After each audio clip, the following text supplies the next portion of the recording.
This is the final sesh for Paper 2, AQA AS Business. Firstly, we'll look at the likely structure for the paper.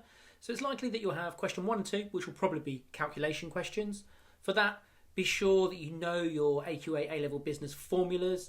Now, in that playlist, I've put a dividing point. So where you see in that playlist AQA A-level business smash packs, by your year 1 smash pack, of course. Well, everything above that is the year 1 formulas, and everything below that is the year 2 formulas. So it's just a helpful guide for you if you're doing AS, where of course you'll be just dealing with the first 6 of the 10 units in the AQA course. Next thing is question 3, thinking about your 4 markers. It's likely to be a 4 marker explain 1 drawback or 1 benefit type question. Key things to think about here: make sure you read every word of the question and look for words near the obvious key word which are clearly planted to discriminate between the 3 out of 4s and 4 out of 4s.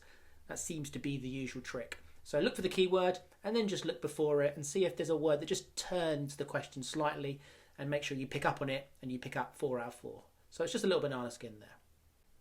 Questions 4 and 5 will then 9 markers, and they're likely analyse, the impact, or analyse, how, something. That's the XYZ. So same advice as paper 1 video, just follow the same advice as I put in that video. And then as a rule of thumb, you're thinking 2 detail points in context, and that will be sufficient to get 9 out of 9. Now, of course, context means use the case study, and you'll have a case study. Next, you'll get questions 6 and 7, which will be 16 markers. You're thinking evaluate or to what extent type questions. Again, same advice as paper 1 video, and read the whole question. Usually there's a concept towards the end of the question that you should focus on to access the top level. So make sure you read all of the question. You might read half the question and think you know the question, but the second half of the question, there'll be some words or some phrases that maybe just pinpoint specifically what they want you to analyse and evaluate. So that's question 6 and 7, and then you'll move after that to the final question, and the final question is the 20 marker. This is again an evaluate or to what extent type question. Key thing, a 20 marker is just a big 16 marker if we put it bluntly, but things to watch out for that will be different with the 20 marker. Watch out for the all businesses in the question. It will say all businesses. And why that is useful is because clearly you can apply to the context you've been given, but you can go beyond that.